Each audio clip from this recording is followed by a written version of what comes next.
I had always imagined that the day of my son's funeral would be one of the hardest of my life, but nothing could have prepared me for the gut-wrenching betrayal I would uncover in that very moment. I had just lost my child. A part of me felt like it was being buried alongside him. The grief was overwhelming, suffocating, and yet, the man I had trusted with my life, my husband of over 20 years, was about to do something that would break me in a way no grief ever could. It was a warm, overcast afternoon, and the air felt heavy with sadness.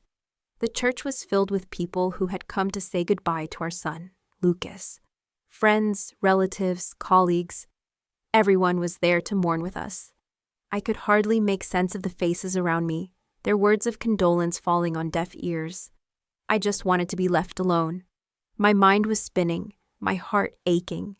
The only thing that seemed to matter was that my son was gone, and the world felt so incredibly wrong without him. As I stood by the coffin, surrounded by the whispers of the mourners, I tried to focus on the ceremony. I forced myself to smile through the tears, nodding when people spoke to me, shaking hands and offering polite responses. But every part of me felt numb. The grief was more than just emotional, it was physical. My chest ached with every breath, and my body felt like it was made of lead. I turned briefly to look for my husband, Mark.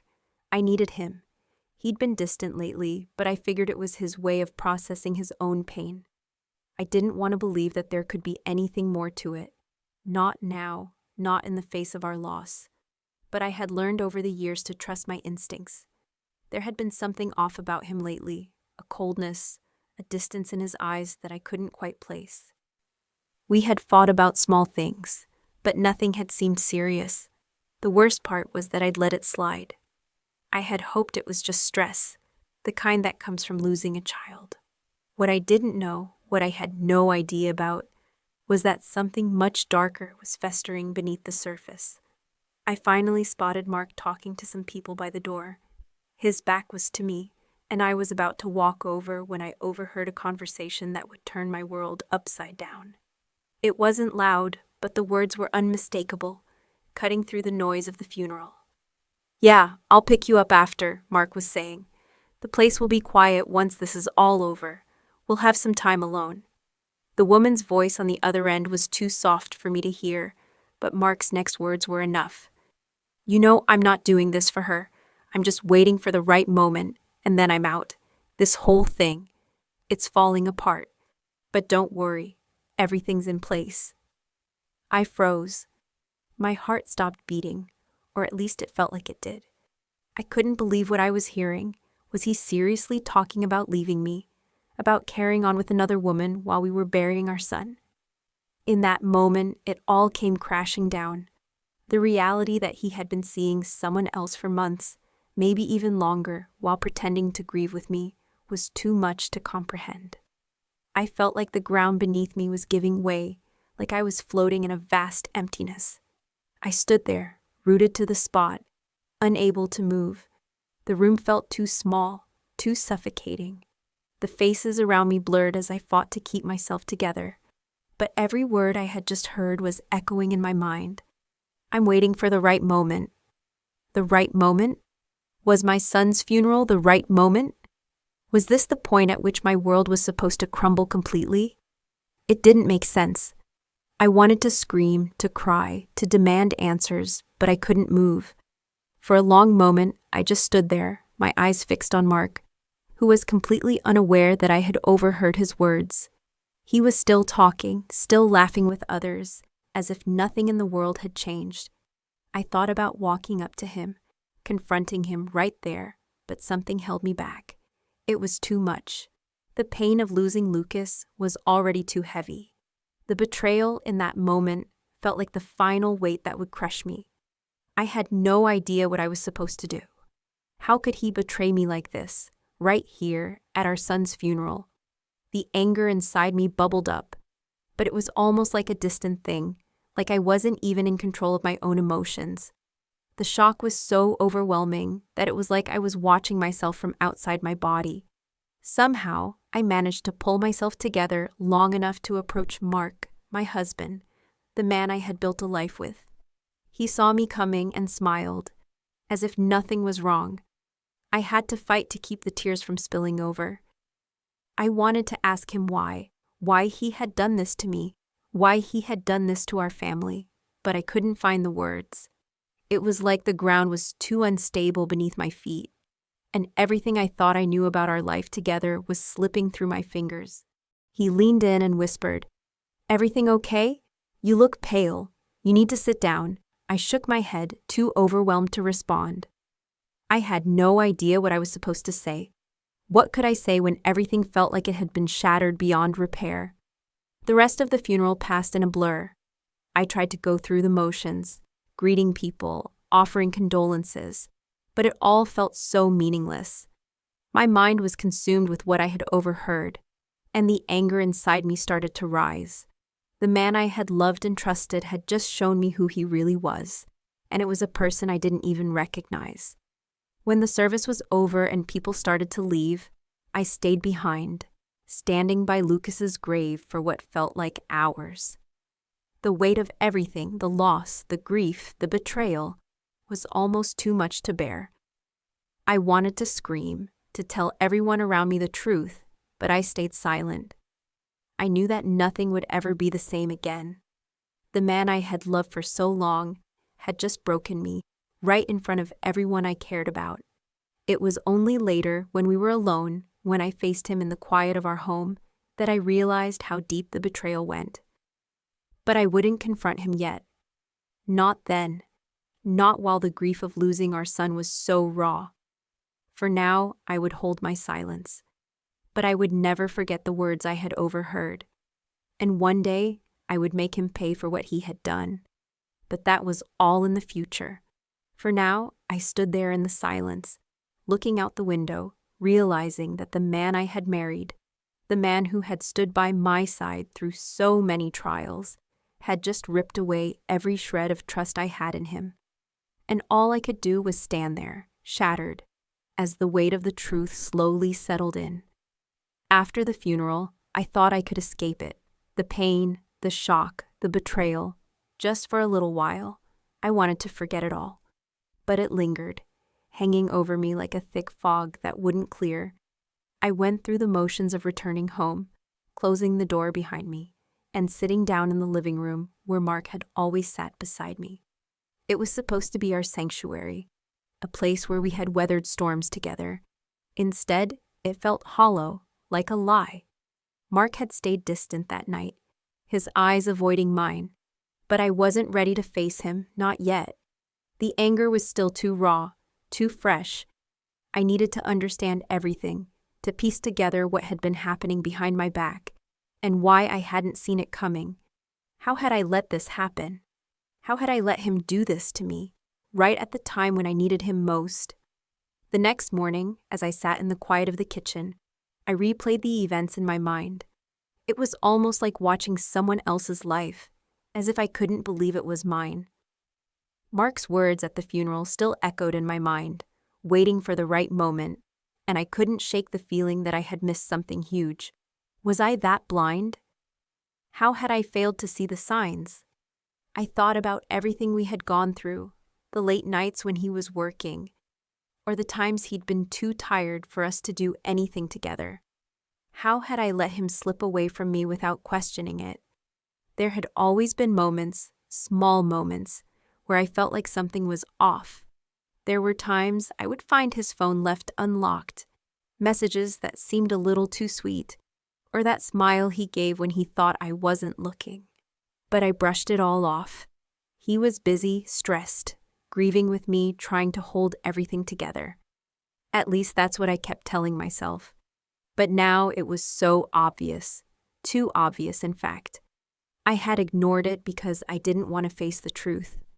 I didn't want to admit that my marriage wasn't what I thought it was.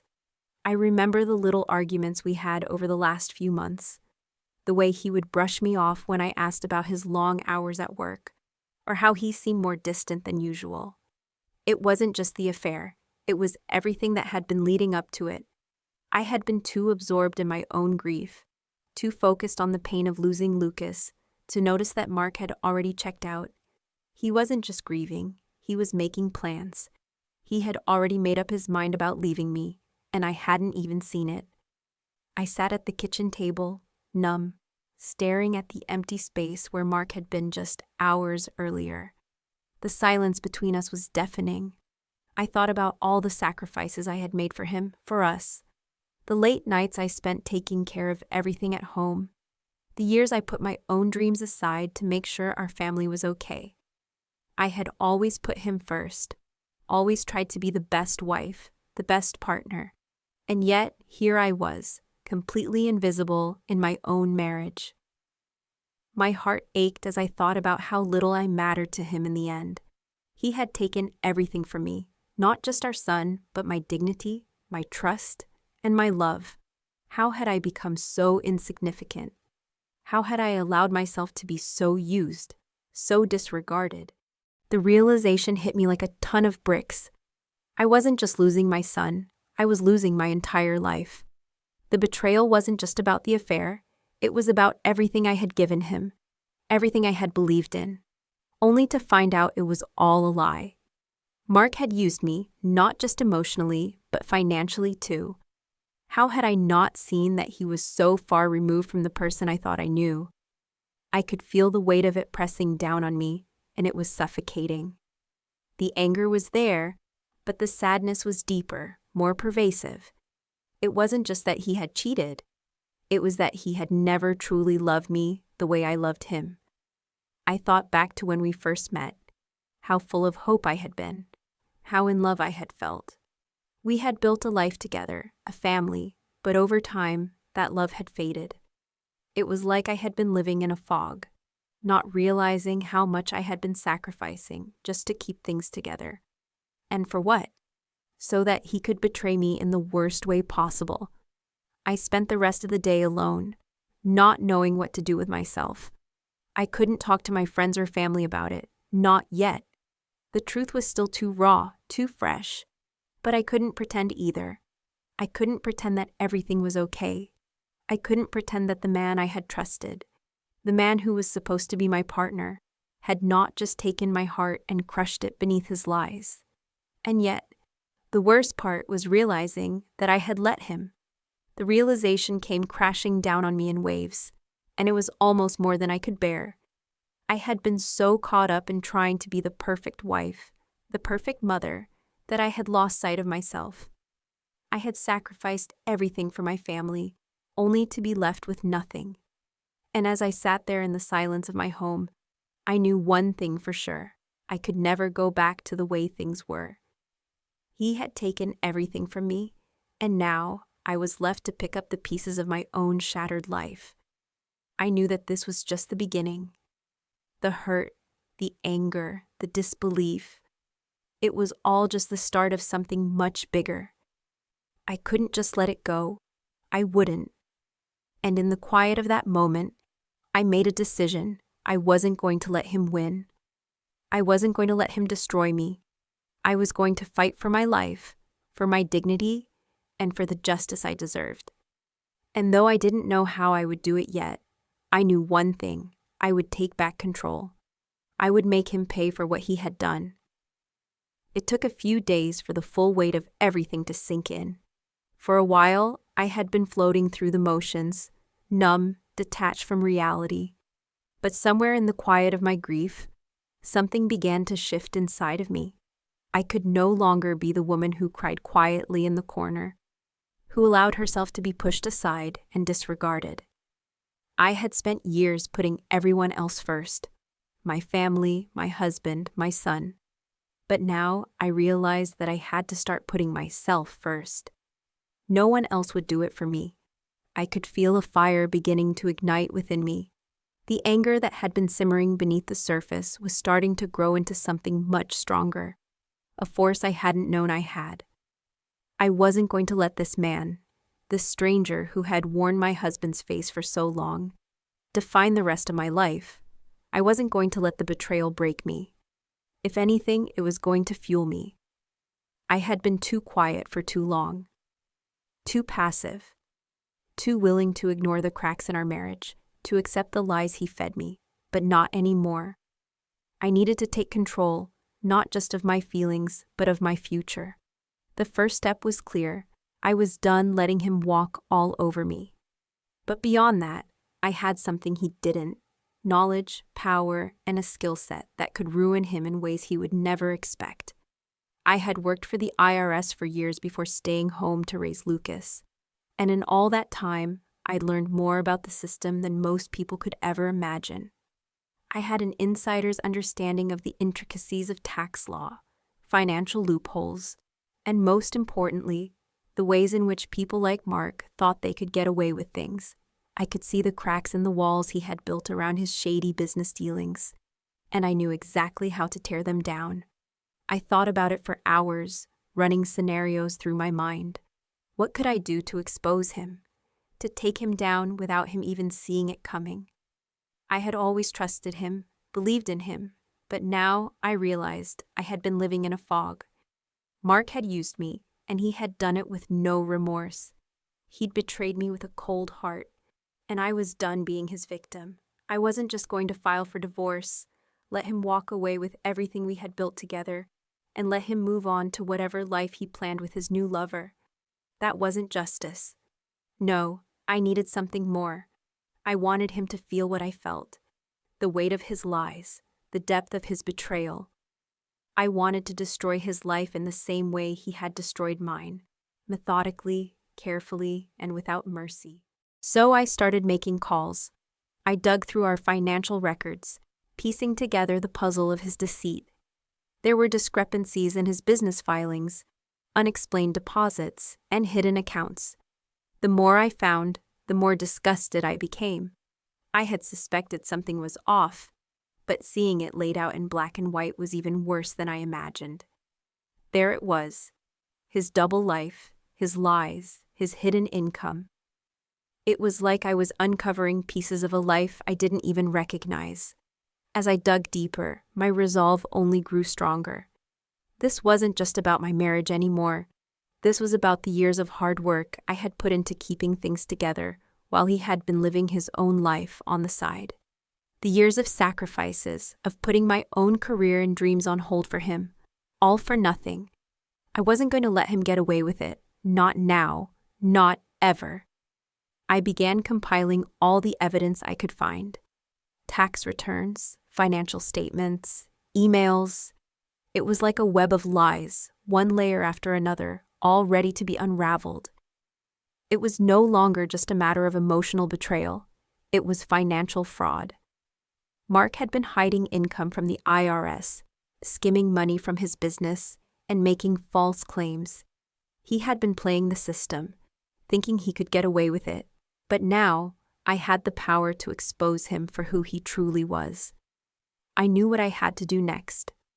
I had to be careful, calculated. This wasn't just about getting back at him emotionally. This was about making sure he paid for his actions. I started making calls to lawyers who specialized in financial crimes, experts who could help me piece together a case. I reached out to friends who knew the system inside and out, people I trusted who could offer me advice without judgment. I didn't want to make a move until I knew I had everything in place, everything I needed to bring him down, but I also had to keep up appearances. I had to be the wife who was grieving, who was still trying to put on a brave face for the world. I wasn't ready to confront him just yet. I needed to bide my time, to watch him a little longer, to make sure that when the moment came, I could hit him where it would hurt the most. His finances, his reputation, his livelihood. It was strange, really, how quickly things had changed. A week ago, I would never have thought I was capable of this. I had always prided myself on being the one who kept the peace, the one who kept everything running smoothly. But now, I was something else. I was a woman scorned, but more than that, I was a woman who had finally found her strength. I was ready to fight for myself, to take control of my life, and to make sure that Mark would never be able to hurt me or anyone else again. The next few days were a blur of phone calls, paperwork, and planning. It felt like I was slipping into a new skin, one that was tougher, more calculated. I had always been the supportive wife, the one who held everything together. But now I was the woman who would bring him to his knees, and it felt good. It felt right. I wasn't just going to stand by and let him destroy me. I wasn't going to be the quiet, invisible woman anymore. I was going to take charge. And when I was done, Mark would regret ever crossing me. I had the power now, and I wasn't about to let it go to waste. It was one thing to sit back and process everything I had uncovered, but it was another to take that first real step, to make the decision to act. For a long time, I had been consumed by my grief, by the sense of betrayal, and by the pain of seeing my life and my family torn apart. But now I could feel the shift within me, like I was waking up from a long, dark dream. The woman who had once been lost in the haze of her husband's lies was finally seeing things clearly. I had spent days, maybe even weeks, thinking about how I could get back at Mark, how I could make him feel the same devastation he had caused me. But as the days passed, the anger morphed into something else: clarity. I wasn't going to just take revenge for the sake of it. I wasn't going to lash out in an impulsive, emotional way. No, I was going to hit him where it mattered most: his finances. Mark had always prided himself on his business acumen, his ability to manipulate the system to make more money, to create a life of wealth and comfort for himself. But in the process, he had built this empire of lies. His cheating, his illegal activities, his tax fraud, all of it had been fueled by deceit. And I, of all people, knew how to take him down. The thought of using my knowledge of the IRS system felt like a power I'd never had before. For so long, I had felt powerless, like a small cog in a machine that was spinning without me. But now, I was the one who could make that machine stop. It felt liberating, and as I sat there, reviewing all the financial documents I had gathered, I realized something.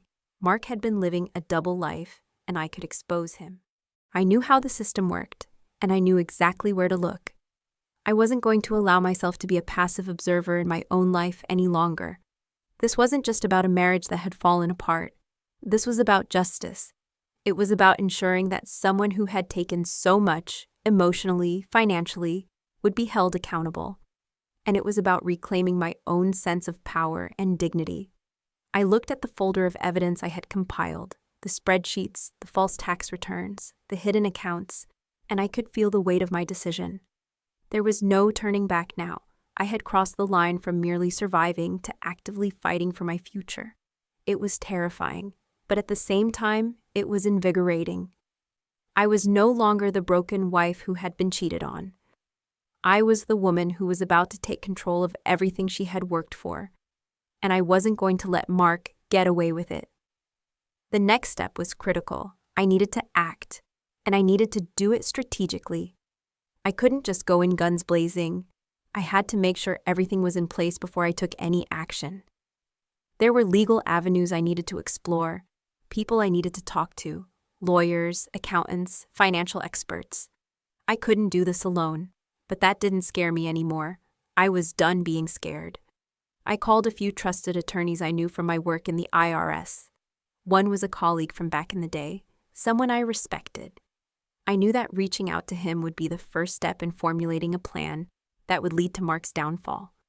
I explained my situation briefly, though I didn't go into too much detail. It was clear, though, that he understood exactly what I was dealing with. He agreed to meet me in person. The meeting was short but crucial. I laid out the facts for him: Mark's business, his illegal financial dealings, the discrepancies in his tax returns, and the hidden income that he had stashed away. The lawyer was impressed. He could see how deep the situation went, how much trouble Mark was in. I could feel the pieces falling into place, and with each word from the lawyer, my sense of empowerment grew. "You have a strong case," he said, leaning back in his chair, "but it will take time, and it will require careful planning. Are you sure you're ready for this?" I nodded without hesitation. For the first time since all of this had started, I was certain. I was ready to fight, ready to dismantle everything Mark had built.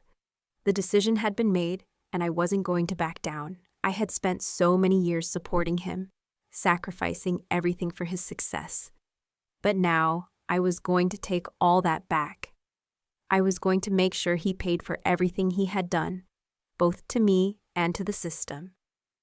The lawyer agreed to help me file the necessary reports with the IRS and to bring in experts who could analyze Mark's finances. But beyond that, he told me something that struck a chord with me. This won't be over quickly. There will be roadblocks. There will be delays. But as long as you stick with it, you'll see results. I wasn't naive. I knew it wouldn't be easy. But at that moment, I didn't care. I had been through the worst of it. The emotional wreckage of discovering my husband's betrayal. Nothing about this felt worse than that. And now, I was in control. I wasn't just going to sit by and let him walk away with everything. I was going to take back what was mine.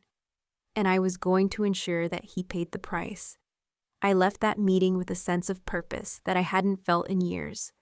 It was as if I had been given a second chance at life, an opportunity to rewrite my story, to take back what had been stolen from me. I felt a quiet confidence building within me. This wasn't the end of my life. This was the beginning of something new. The woman who had been wronged was finally becoming the woman who would take control. I wasn't going to let Mark destroy me. I was going to destroy him, piece by piece, and I would do it with the same precision and grace that he had used to deceive me.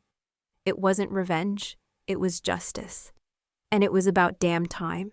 The days that followed my decision to act were filled with a mix of determination and cold clarity. I had made up my mind to expose Mark's lies, but to do that, I had to dig deep, far deeper than I ever thought possible.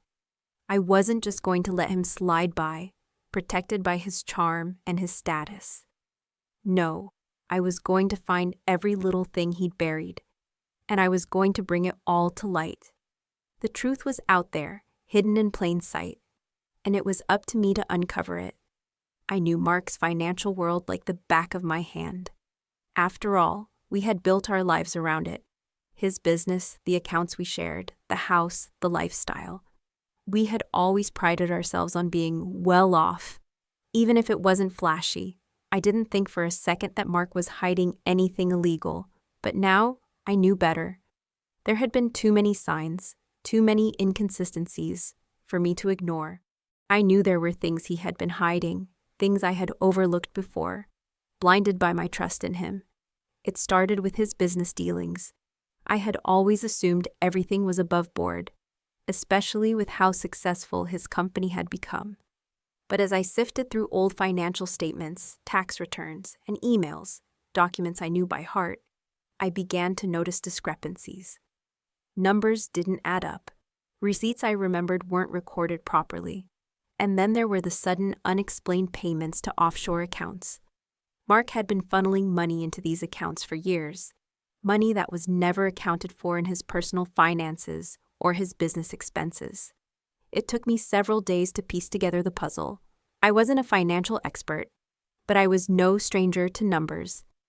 I had worked in accounting before, and my years of dealing with IRS cases had sharpened my eye for detail.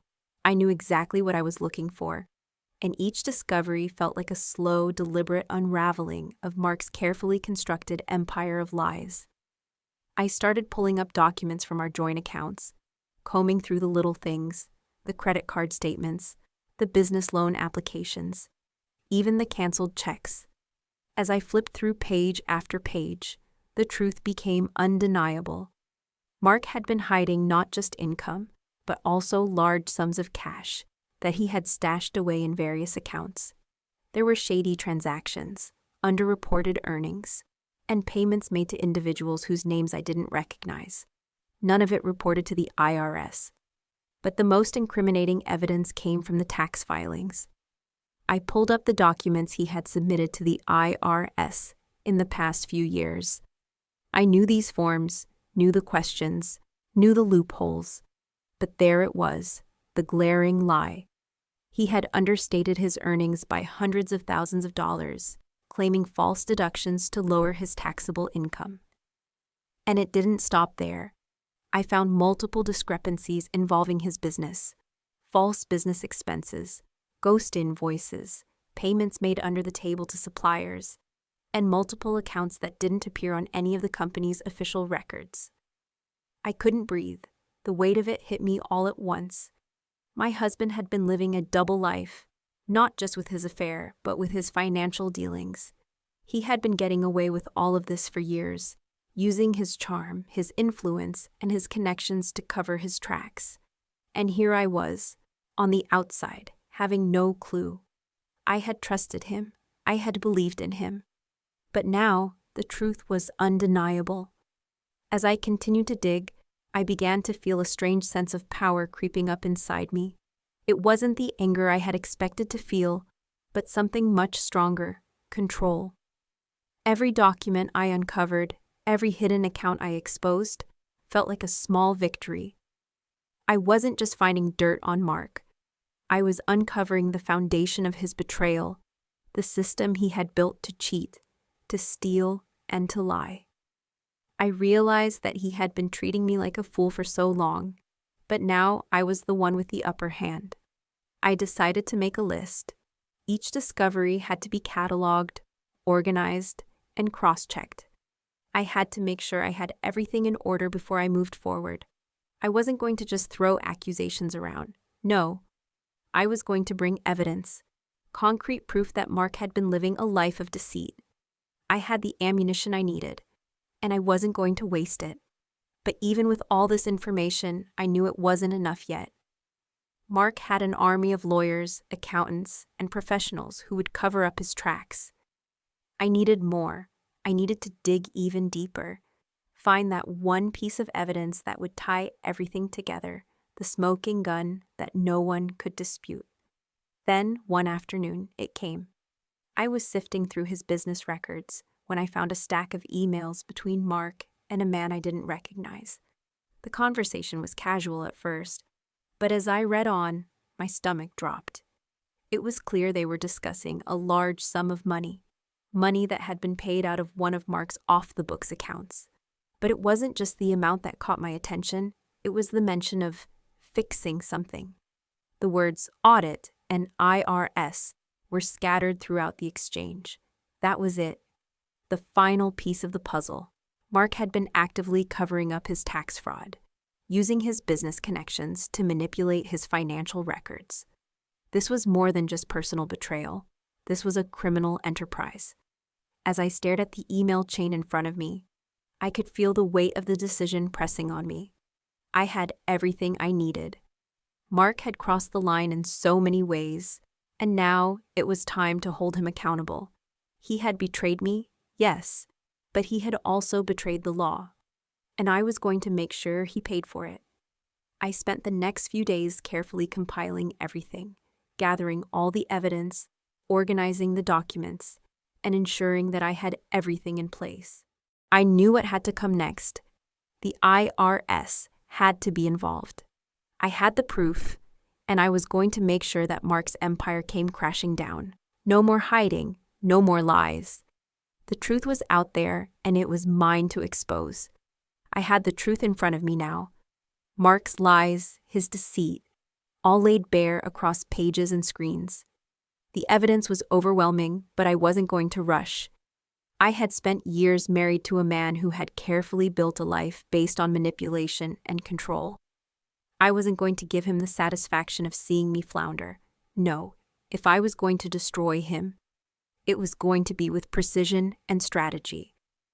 I knew what I was capable of, and more importantly, I knew the tools I had at my disposal. I had spent years working with the IRS, handling financial audits, and understanding tax laws. Most people didn't realize how much power one could wield if they knew the system inside and out. I wasn't just going to walk into an office and file a complaint. I was going to play this game by my rules. I had every piece of the puzzle: his false filings, the hidden accounts, the illicit payments. But now, I had to make sure I presented it in a way that would leave no room for escape. My first step was to reach out to a couple of trusted colleagues, people I had worked with over the years, financial experts who understood the ins and outs of tax fraud, money laundering, and financial evasion. I knew I needed a team, even if it was a small one. It wasn't just about sending a few documents to the IRS. It was about building a case that would stand up in court if necessary. It was about ensuring that Mark couldn't weasel his way out of this. He'd done enough of that over the years. I started by organizing all the evidence I had gathered. Every email, every bank statement, every receipt. I kept everything in a folder on my computer, carefully labeling each document with timestamps, categorizing them by type of fraud: tax evasion, underreporting, false claims, and bribery. I wanted it to be irrefutable, airtight. Mark would never get a chance to weasel out of it once the IRS got their hands on it. Then came the filings.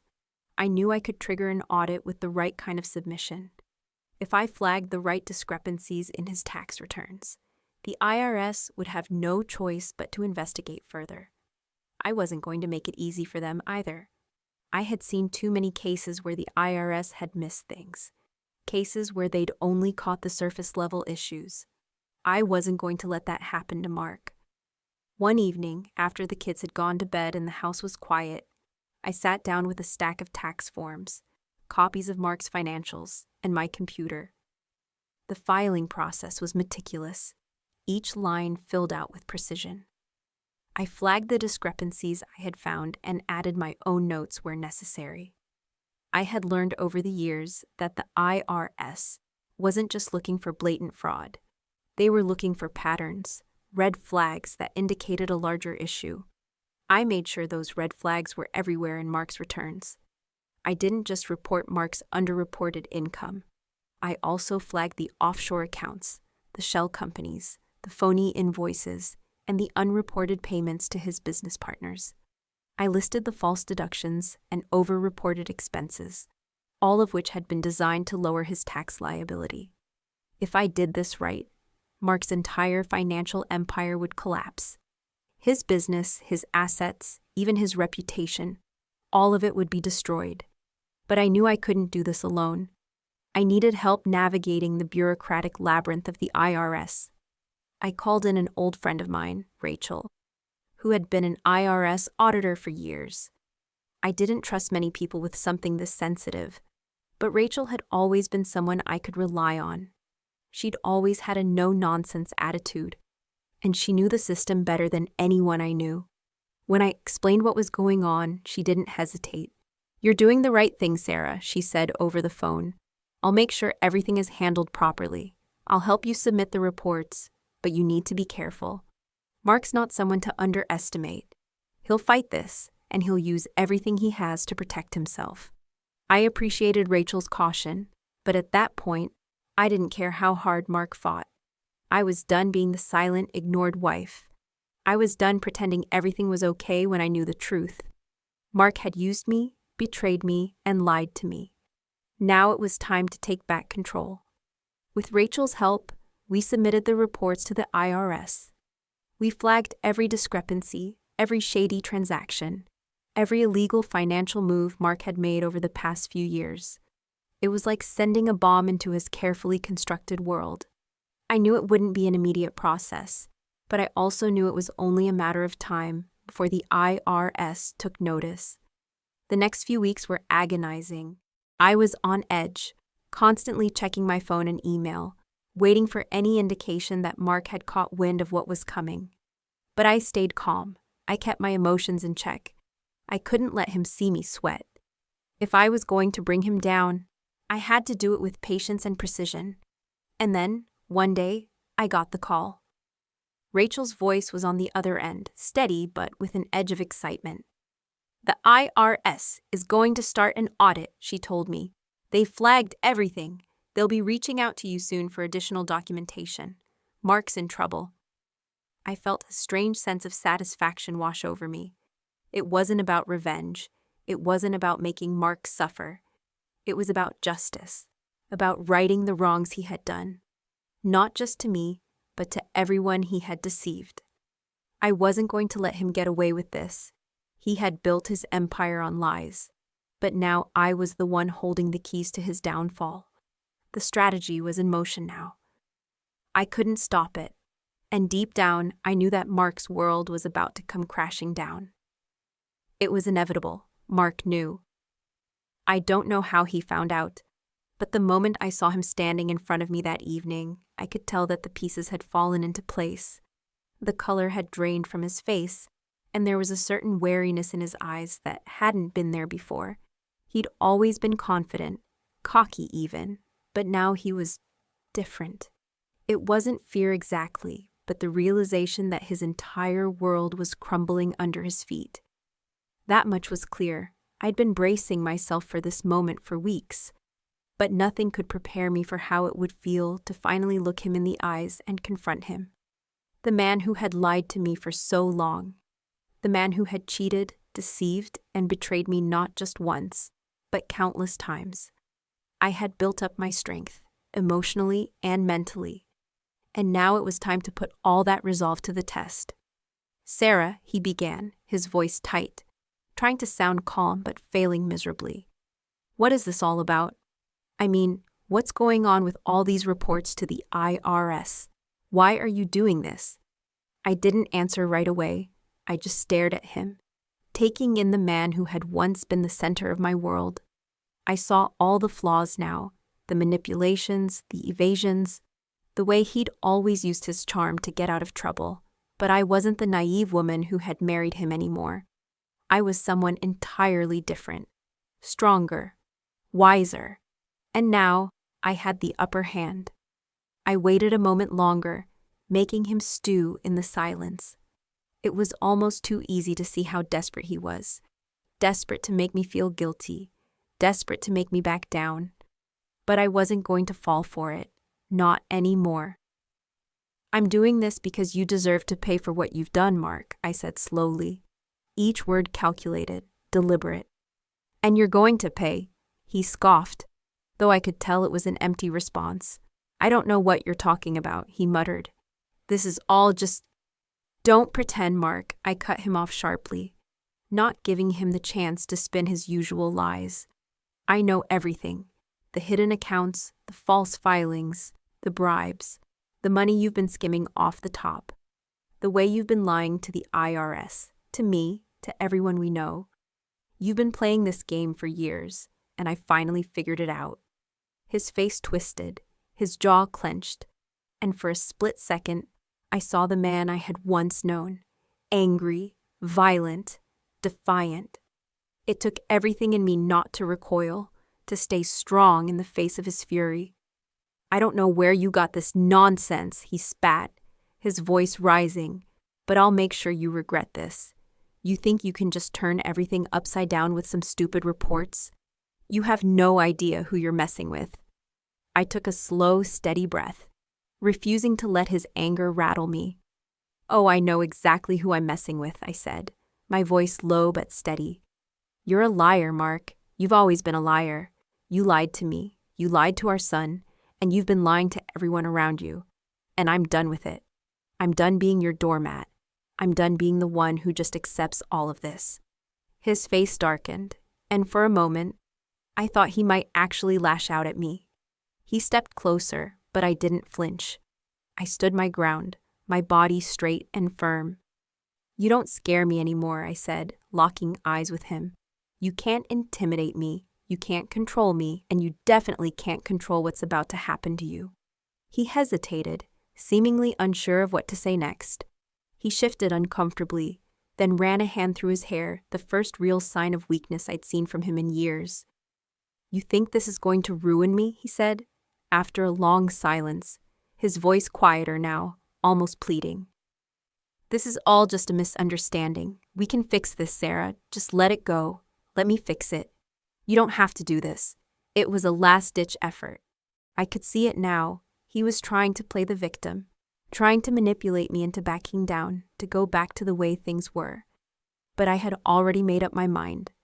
There was no going back. "No," I said firmly, shaking my head. "This is what you've done, Mark. And this is what you're going to face. There's no fixing it. There's no turning back now. You've made your choices, and now you'll have to deal with the consequences." He opened his mouth to argue, but I held up my hand to stop him. I wasn't going to listen to his excuses anymore. I wasn't going to let him spin this into something he could talk his way out of. The truth was laid out, and it wasn't going anywhere. I've already done everything I need to do, I continued. I've submitted everything to the IRS. You're going down, Mark. It's over. His face drained of color as the weight of my words hit him. For the first time in years, he looked small, helpless. I knew then that he had realized it wasn't just about the money. It was about everything he had taken from me. The trust, the loyalty, the years I had spent believing in him. All of it was gone, and now I had the power. He didn't say anything more. He couldn't. He had no words left to manipulate the situation. The fight in him had fizzled out, replaced with fear, fear of the fallout, fear of losing everything. And for the first time in so long, I felt a sense of satisfaction. I had faced him down, I had confronted him, and I hadn't backed down.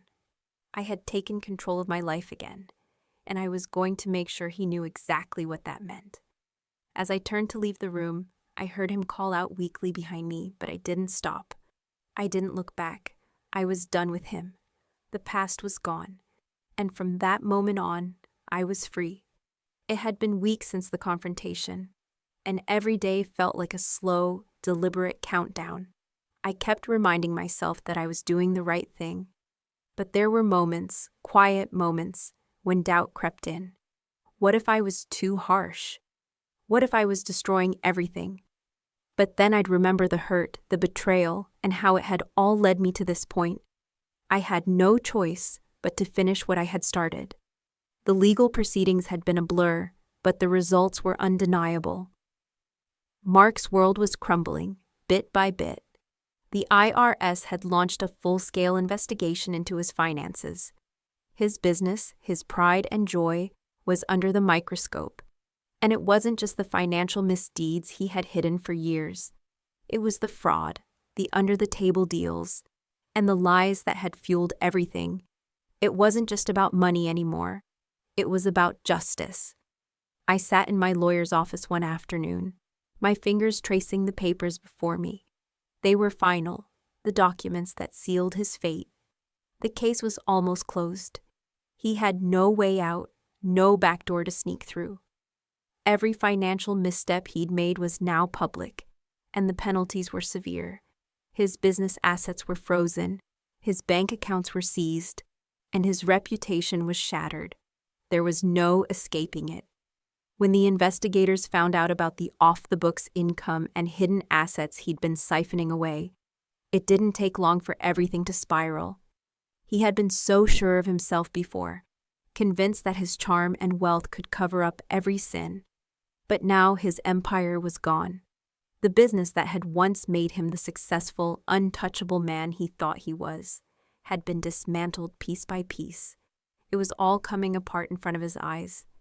For years he had lorded over everyone, using his success to control those around him, including me. He had convinced me that everything I had done, every sacrifice I had made, was in service of our family's future. And I had believed him. I had spent so much of my life in his shadow, trying to make him proud, trying to keep everything in place, while he continued to live his double life. But now, as I sat in that office, I knew I had done something that would change everything. I wasn't the invisible wife anymore.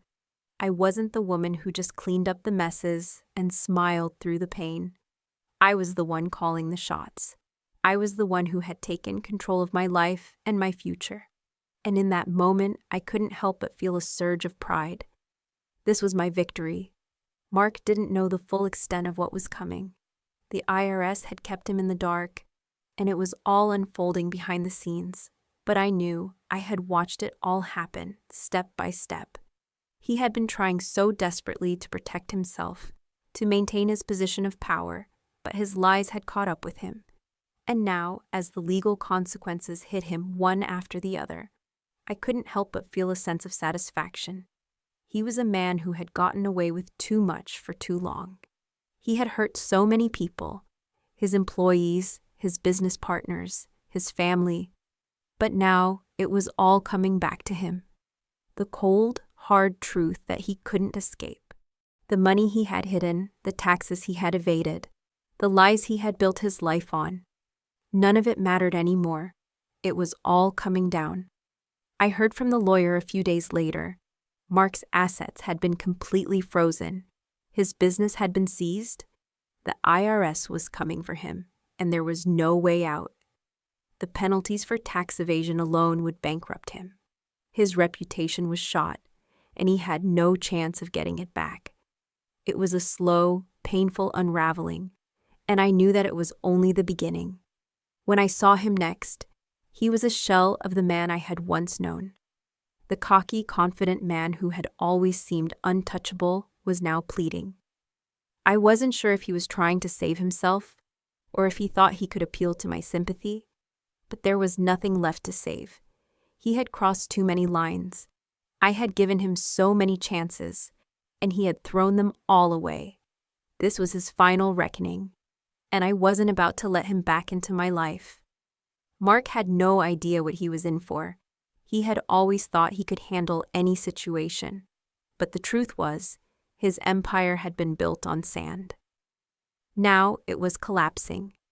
The weight of his lies had finally caught up with him, and I knew, without a doubt, that it was only a matter of time before everything he had worked so hard to build would be gone. As the final court date approached, I could feel a weight lift from my shoulders. This wasn't about revenge anymore. This was about justice. It wasn't just about taking down a man who had hurt me. It was about ensuring that the truth came out, that people saw him for who he really was. And most importantly, it was about reclaiming my life, my dignity, and my sense of self. The moment the judge ruled in my favor, I felt a sense of closure. A long, exhausting chapter of my life had finally ended. I didn't need to celebrate or gloat. The satisfaction came from knowing that I had done what I needed to do. I had taken back control of my life. Mark's world had collapsed, and mine was just beginning to rebuild. Now, I could move on. The past was behind me, and I was free. With the legal battle behind me, I moved into a new apartment and started fresh. I took a job, found new hobbies, and began to rediscover myself. The pain of the past slowly faded as I embraced my newfound independence. No longer defined by my marriage or the betrayal, I realized I was stronger than I thought. I was finally living for myself, free and empowered.